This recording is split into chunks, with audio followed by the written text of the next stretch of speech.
Hi, and welcome to the Thrive Alcohol Free podcast. I'm Dupe Witherick, alcohol free wellbeing and transformational coach, and the best selling author of A Cocktail of Clarity, How to Ditch Drinking, Embody a Joyful New Identity, and Thrive Alcohol Free. This podcast will show you that being alcohol-free is not what the traditional narrative says. And even though alcohol is so ingrained in our society that it is okay to give yourself permission to stop drinking if you want to. And you do not have to wait until you hit rock bottom.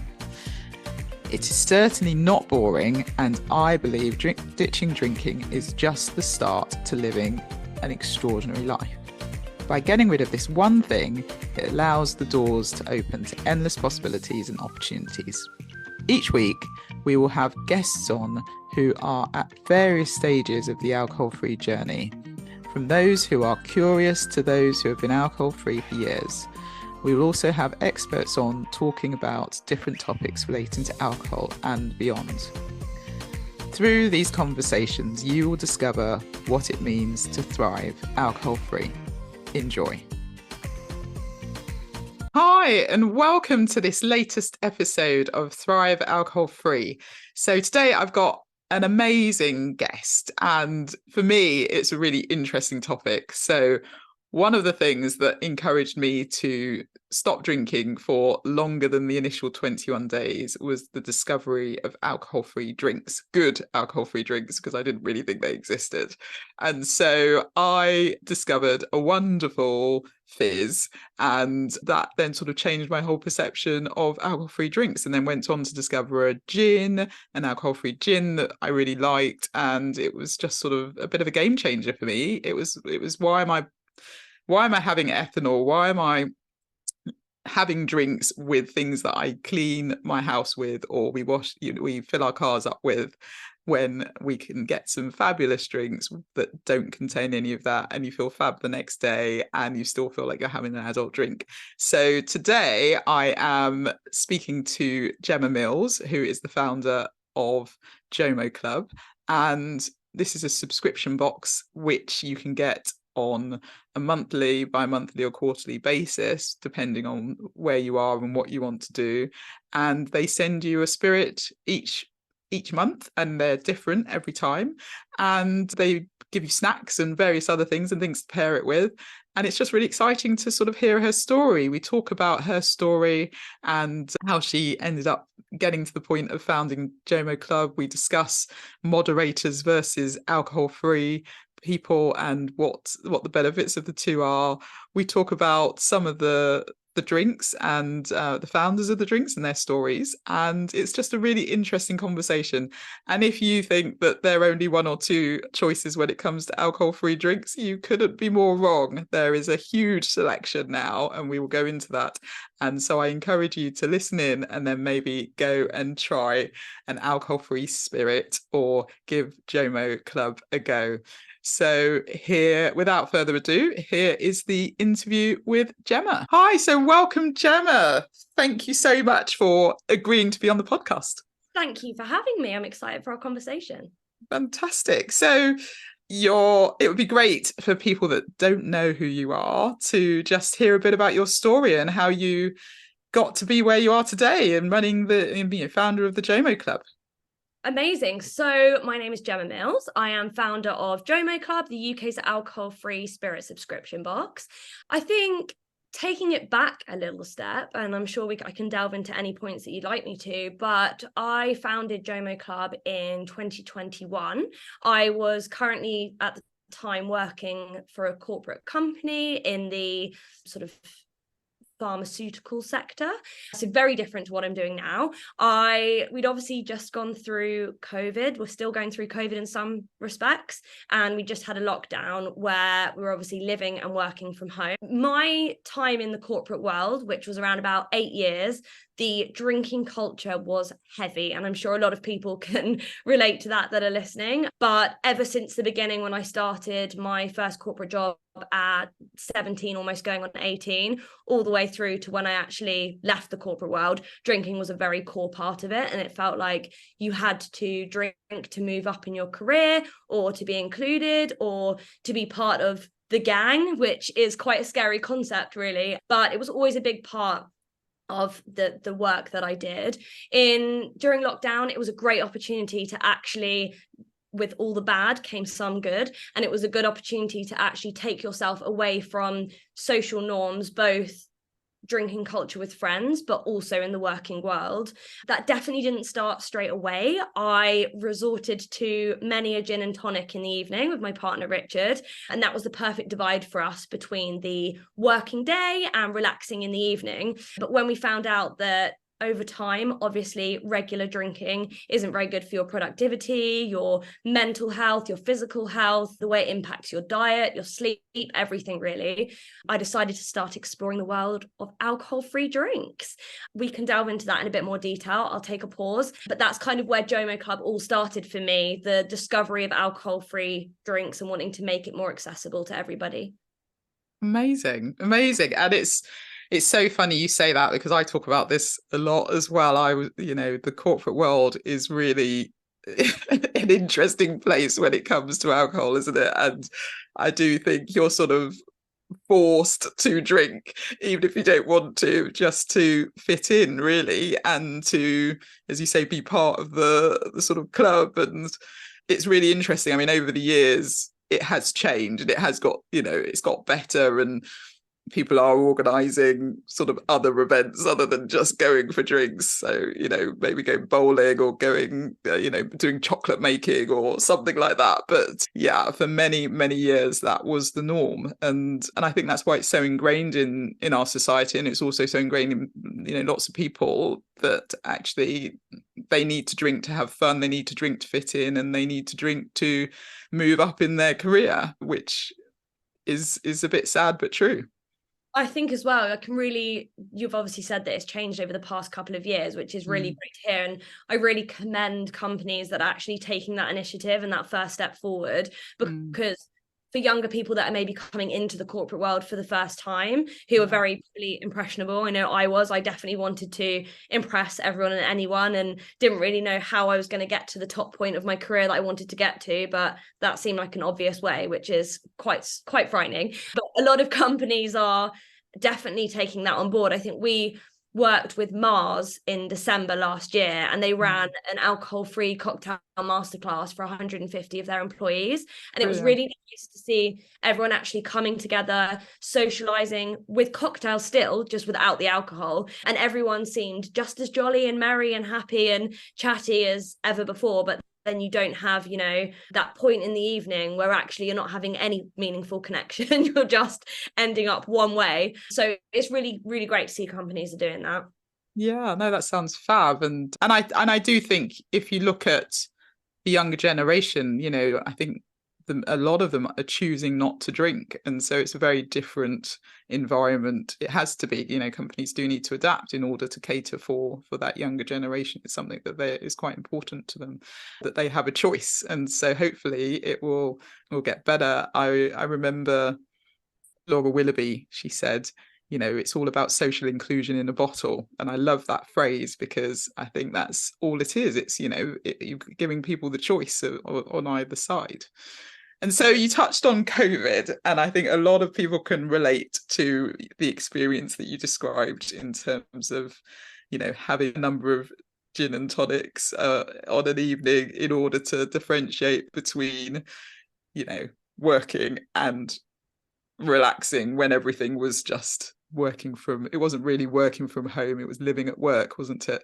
So we were all sort of, we were all like, and then obviously people that have children had the homeschooling aspect as well, so it was a joy. So I think, how did you get to the point where you'd been having your regular gin and tonics, and that was your sort of go-to? It had become a bit of a habit, I imagine. At what point did you then discover the alcohol-free drinks, and what made you even look to do that? So I think it was about, I would say, 3 months in. And at the very beginning of lockdown, we were actually quite enjoying it. We just got our house. So we were actually, instead of being at work all the time and not spending any time together, we were actually being able to appreciate the house. We were sitting in the garden, we were enjoying the sunshine. It was a really nice sunny first lockdown, and I know we're very fortunate to have that situation. So I know some people were in flats in London and they couldn't get out, but we were actually enjoying each other's company, and we were enjoying just slowing down for a little bit and actually working at home.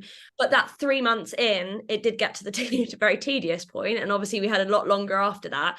But we sort of I discovered that it was having an effect on my mental health, as it was a lot of people just being inside all the time. And drinking at home, I was very much from a binge drinking generation. So I drink when I go out and I drink heavy, whereas I've never really drunk that much at home other than the odd occasion. So it was actually, I realized, a habit that was a brand new habit that I didn't really want to have in the future, because I think it's a bit of a slippery slope sometimes. So it was about 3 months in, I realized that we were actually getting through a hell of a lot of gin, and I only knew about Seedlip at the time, which is obviously the first alcohol-free spirit that was ever created.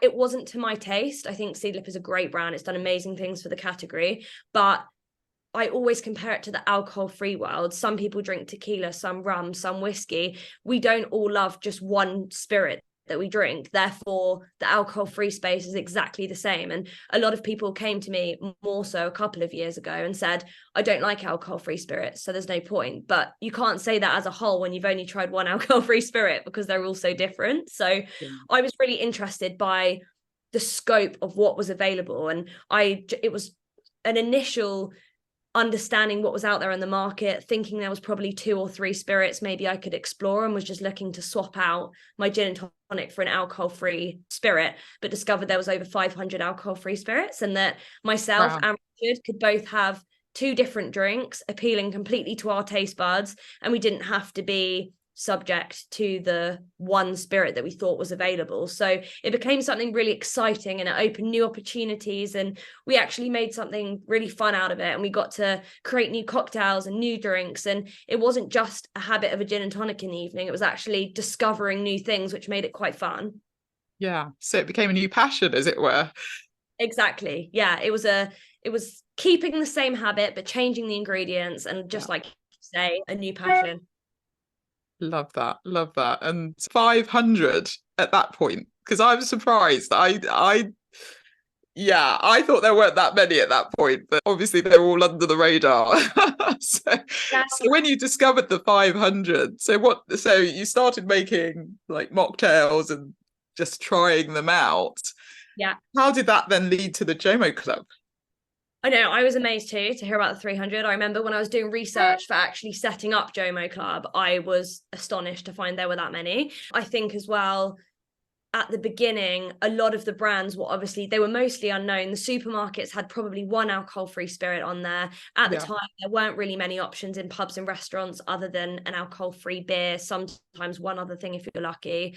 And they weren't backed by big brands. So the smaller brands are doing an incredible job, but obviously now we have people like Gordon Zero, and we have Tanqueray Zero, and I'm not necessarily saying they are the best spirits on the market, but they are big brands, and we need that to be able to help discover the smaller brands. So everyone's kind of doing their job in actually growing the category, and meaning there's more choice.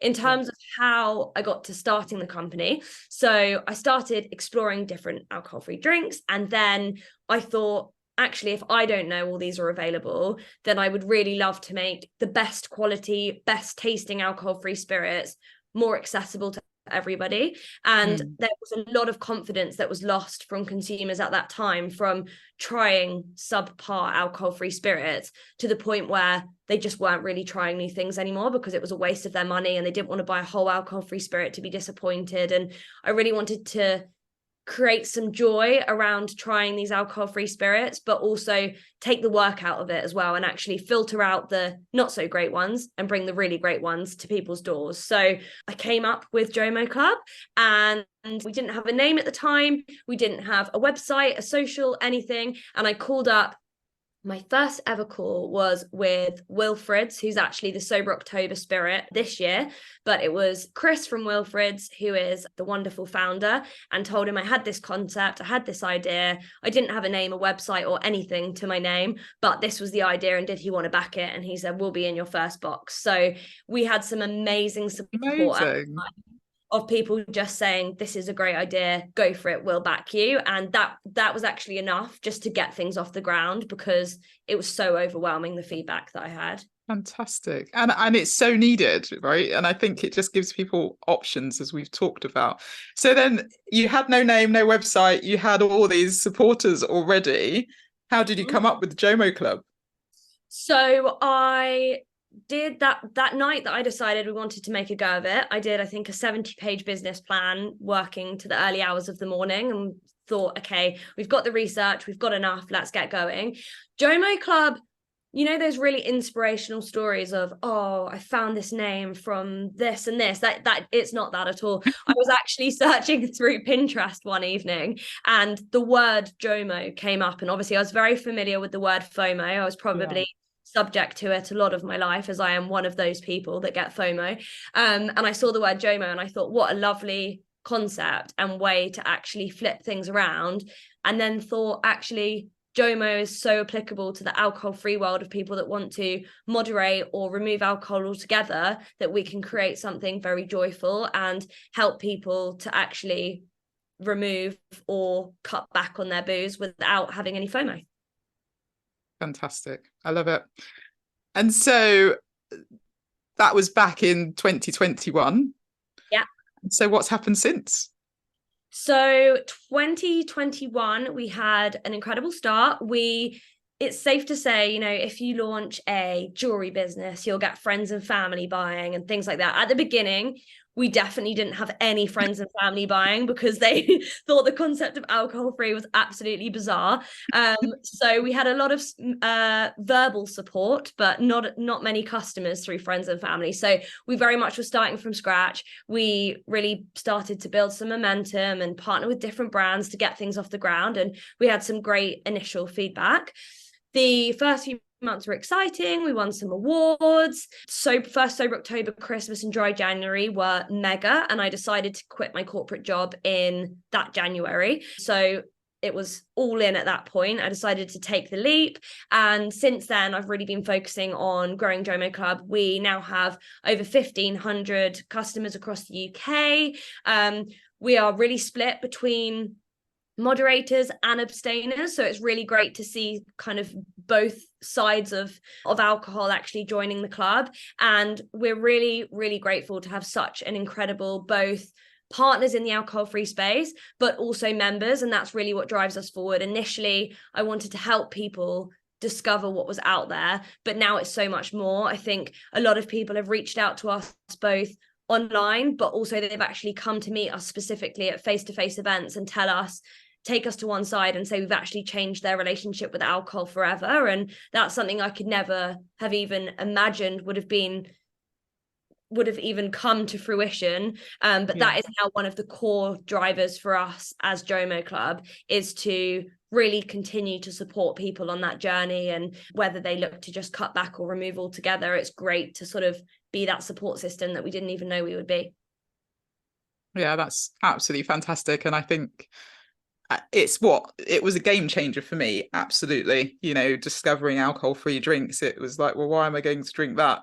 Or, drink alcohol with ethanol, the thing we clean our homes with and fill our cars up with, and feel crap the next day, when I can have an alcohol-free option. And I think when you discover that there are so many different options, there's bound to be something you like. And so through the JOMO Club, I imagine you're, changing people's views completely in the narrative of what alcohol-free drinks looks like. So that's brilliant.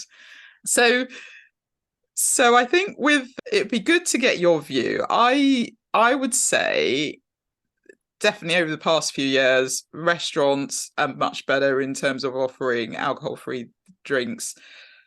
Bars are getting better. You can obviously get mocktails. You've got recipes and you can take those. Even on holidays, you can get your mocktails or whatever. There are options. An industry that I think is a bit far behind are the events and conference space. So when I go to a conference, generally it's red wine, white wine, or warm orange juice, if you're lucky, or water. So I tend to just have water in a wine glass. But what are your thoughts in terms of the different industries and where the alcohol-free market's going?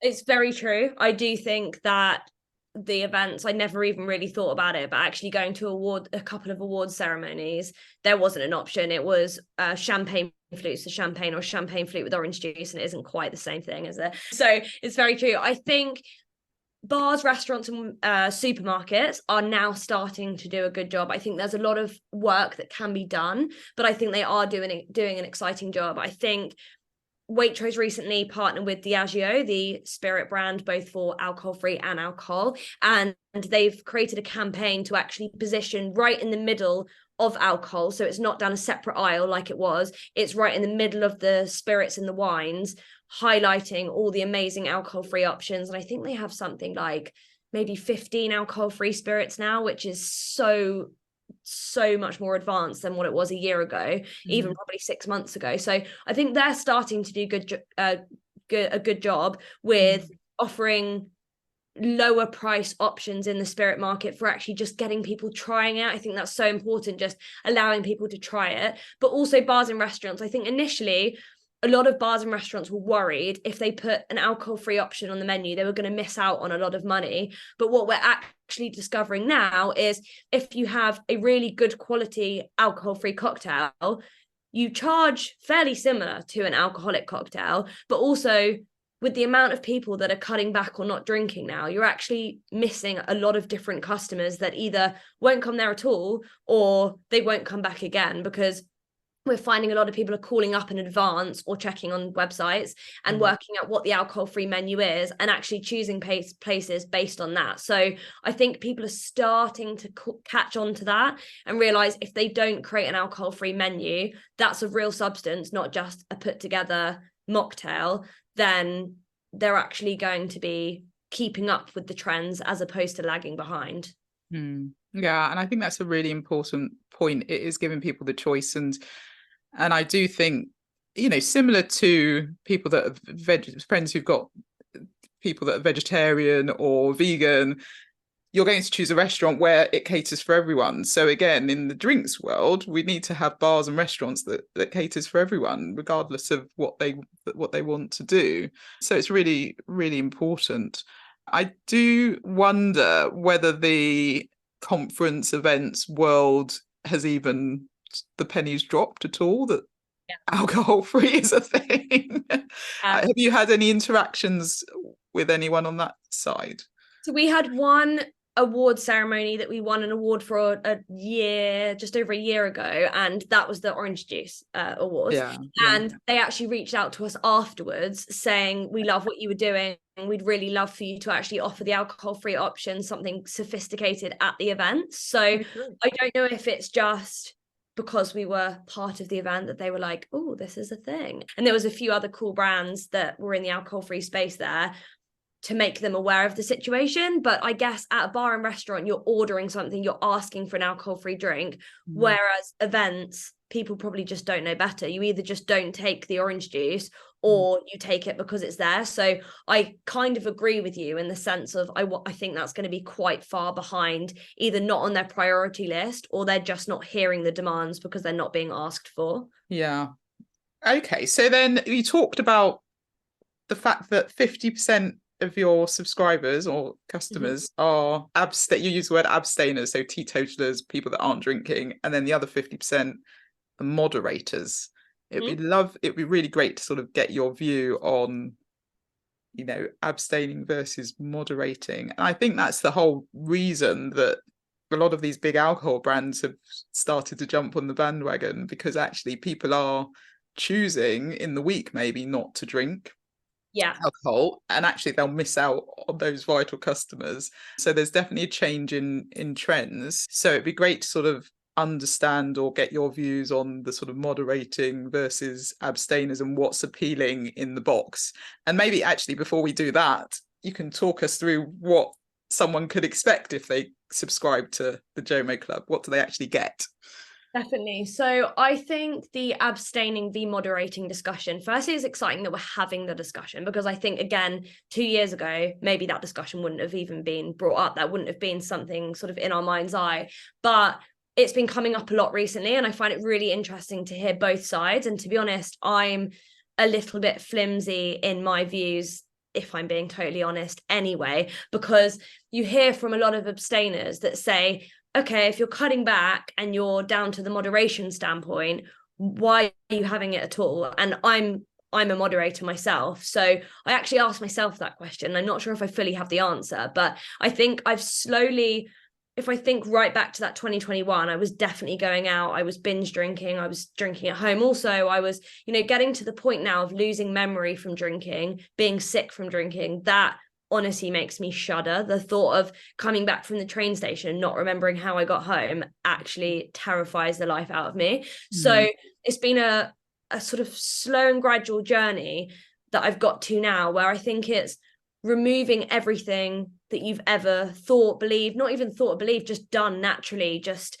you drink from such, I know I drank from such a young age, that it's kind of being a lot more mindful about what you're putting in your body, when you're drinking, why you're drinking, how much you're drinking, how it has an effect on you. And all those things have kind of got me to the point today where I've cut right back. I have the odd glass of wine or the odd G&T here and there, but it has got me to the point now where I'm this part of the journey where I think, do I need alcohol at all? And I can see myself cutting it out in the future. Why do I drink right now, even a small amount? I'm not sure I fully know the answer. I think, if I go out for a nice dinner, I do love a glass of red wine. I haven't discovered that many alcohol-free wines that have really hit the nail on the head. So perhaps in that sense, or if bars and restaurants don't have good alcohol-free options, perhaps there. But to be honest, a lot of it might just be still ingrained within me, and I'm slowly shaking those beliefs out of my body, because it's taken a long time to get here. So maybe I'll have a very different opinion in a year's time. So can you imagine yourself stopping completely? I can. I think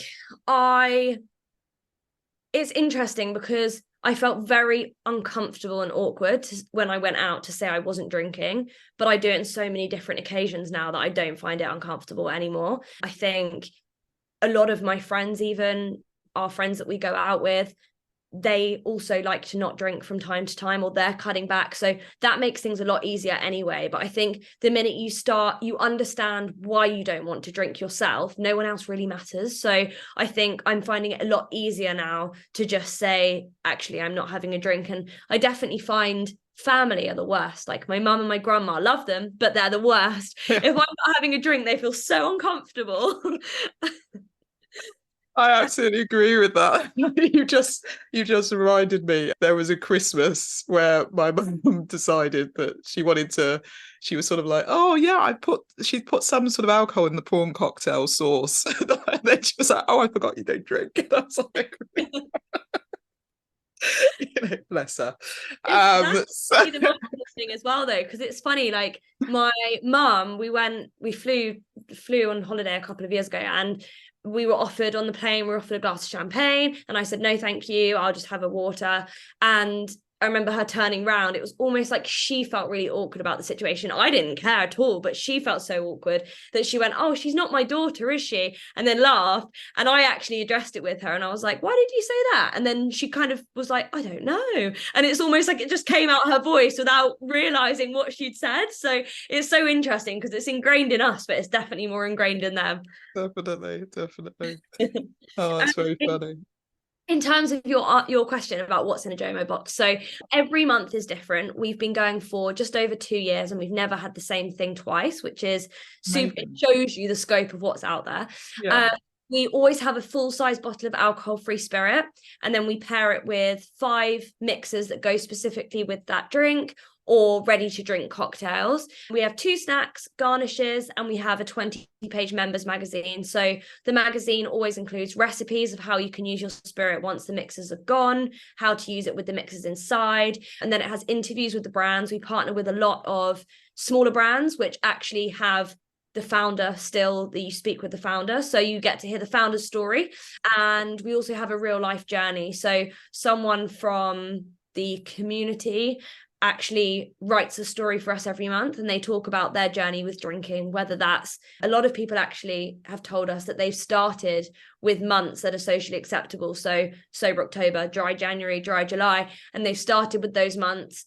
And then they got used to either how it felt not drinking, or actually just saying, I'm not drinking. And then over time, again, that became comfortable to cut it out altogether. And as we're in sober October, I think that's quite apt, and it's absolutely right. Less people are going to question you if you say you're not drinking this month. So if you are listening and you think maybe I'll give it a go and I want to take a break, it is definitely a great time to try to do that. And so maybe I'd be fascinated to hear a couple of stories. So when it comes to founders, what's the most interesting story that you've heard about the reason that they started one of these alcohol-free drinks? You don't have to name them, but just... Oh, that's interesting. So one that's, as it's staring at me on my drink shelf over there, I'm going to use this one to start with.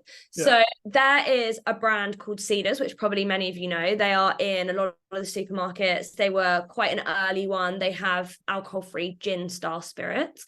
They ended up selling their brand to one of the big dogs. I don't think it was Diageo, may well have been. It was one of the big ones. They then started on their own journey after that. Her name is Maria, and I think I'm allowed to say that. I have now. Sorry, Maria, if I'm not. And she started her own range away from that. So she actually created an alcohol-free, they now sit under Mindful Brands, and they have lots of different alcohol-free spirits. I think they have done one of the best jobs in the whole industry with the range that they've now launched in creating something super innovative, things that people haven't done elsewhere. And also she has such an art for what she does, because everything she creates is so exceptional. So she has Maria and Craig's, which is the CBD alcohol-free spirit. Functional drinks are obviously on the rise. A lot more people are becoming more familiar with CBD, accepting it, exploring, taking it. So that's an alcohol-free gin-based spirit that's CBD focused. And then she now has just launched an alcohol-free tequila, but also a coffee tequila, so like a Patron style, and I haven't seen that elsewhere, so that's really fun. And she has a whiskey as well, so I love her story. I also love Wilfred's, who I mentioned earlier. His name's Chris, and he has created, there's one behind me there, but he has created an alcohol-free aperitif, and he grew up, his mum had an allotment, so he uses rosemary as one of his herbs. So he says he takes it all from his childhood, so the rosemary, and then his dad would actually make jam, so he's used the bitter oranges to remind him of the jam. So I always love hearing about his story, because it's a real passion of his childhood and bringing his family together. Amazing. Yeah, I love that. And to your point, there's so many people out there that have created such amazing drinks. And it was interesting when you talked about the red wine, because that is a debate. A lot of people struggle with red wine. And obviously you do spirits, but what's your view on the wines? I think the beers, there again, lots of options, but it seems to be the wines that people, white wine, red wine, rosés, that people struggle with. And I can see there's a bottle of my favorite fizz behind you, but what are your thoughts on that's part of the market?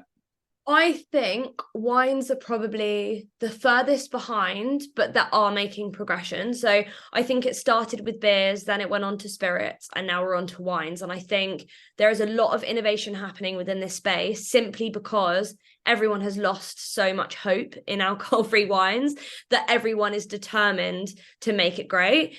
I recently was a judge on the World Alcohol-Free Awards, and we sampled something like, I think it was about 50 alcohol-free wines, and there is some amazing things happening in alcohol-free wines. I just think it's going to take a bit longer again to be known, as they aren't always on the supermarket shelves. So it's coming. All the wine listeners out there, it is definitely coming. It's just a little bit slower, but I know you obviously mentioned the fizz behind Naughty have done such a great job of their sparkling alcohol-free Chardonnay and their rosé, and a lot of people come to us at physical events and they ask us, the wines are so sweet, how do we find something that isn't so sweet? And I always crack open a bottle of Naughty to help them to get them to try it, because they think, I don't even want to try it. There's no point. I've tried them all. And then they try naughty and they're pretty mind blown. So they've done a great job. And I think there is going to be others to follow, definitely. But there are definitely some pretty poor ones out there, but it's getting there. It's getting there.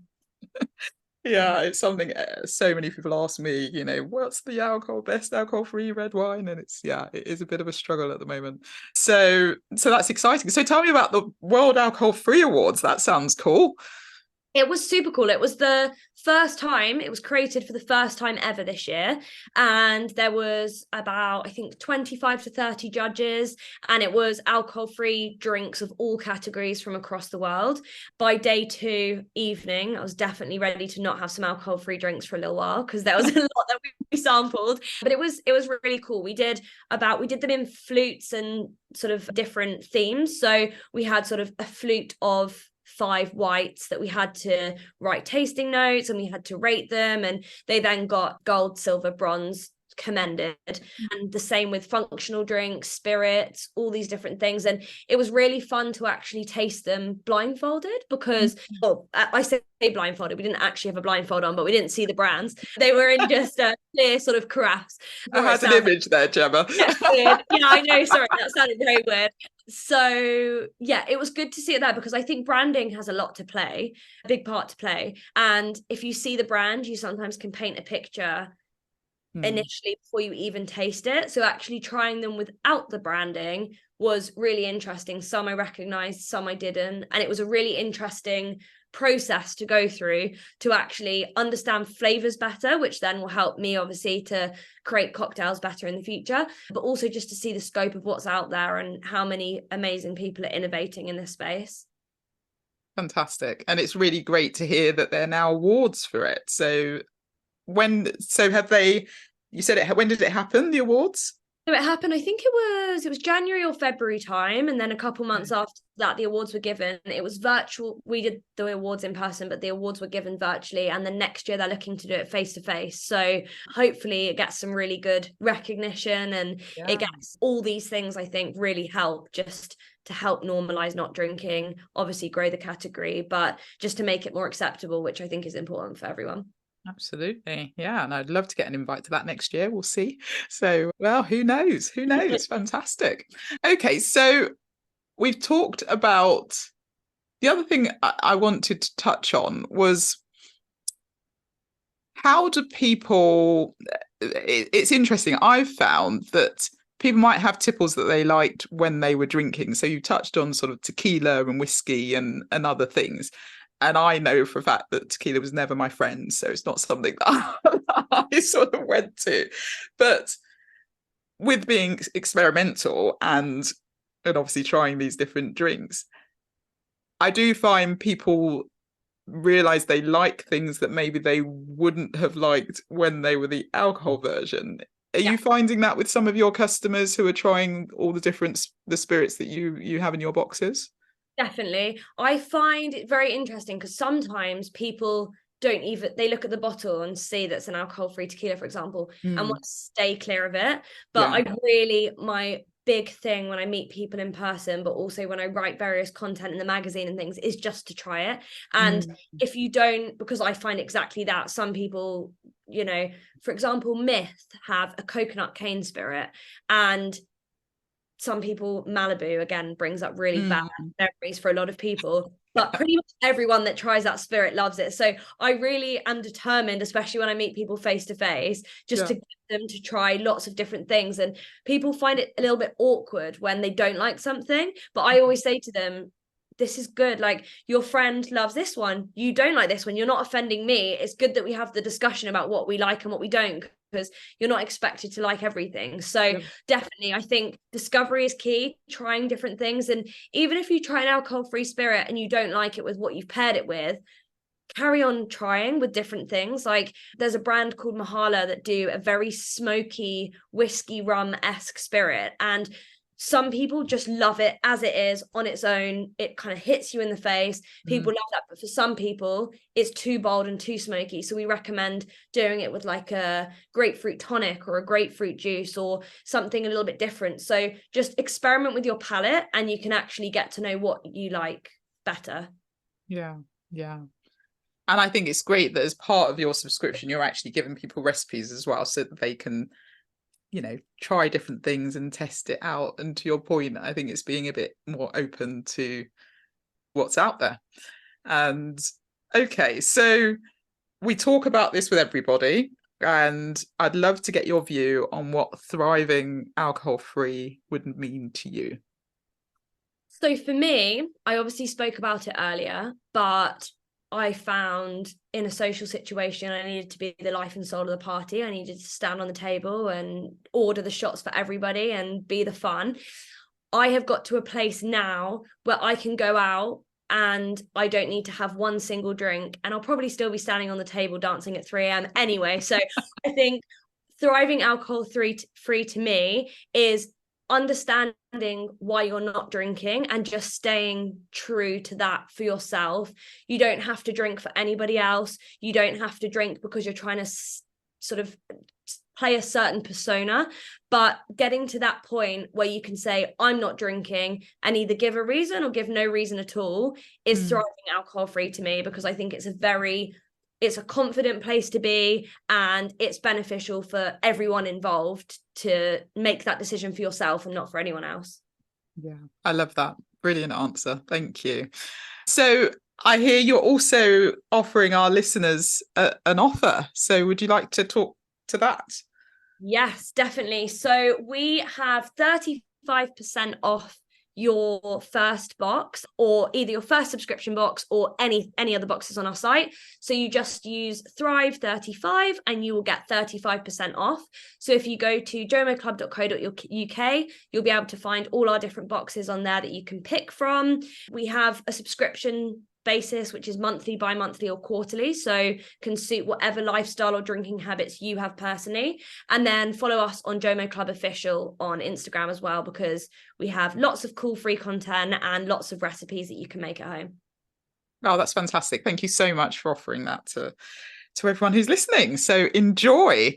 Gemma, it's been a pleasure having you on, and I've really enjoyed this conversation. I could keep going forever, but is there any final thoughts, any final things you want to say before we bring this to a close? I think so. I would just thank you for having me firstly, and I would also just say to anyone that's listening, just get trying, discover, invite your friends and family around to try as well, and open the discussion. It doesn't have to be a taboo, just have the discussion about it, and it actually can take you in some really interesting routes. So have the discussion, understand how other people feel, and just have fun with it as well. Brilliant. Of course, it's all about JOMO, not FOMO, isn't it? So the joy of missing out. I love it. I love it. Thank you so much. And I'll see you again soon. Take care. Bye. Well, thank you, Gemma, for being a guest on the Thrive Alcohol-Free podcast. I so enjoyed that conversation, and yeah, really excited to try even more alcohol-free drinks. There are a few on there that I hadn't heard of, so I'm going to go and give those a whirl.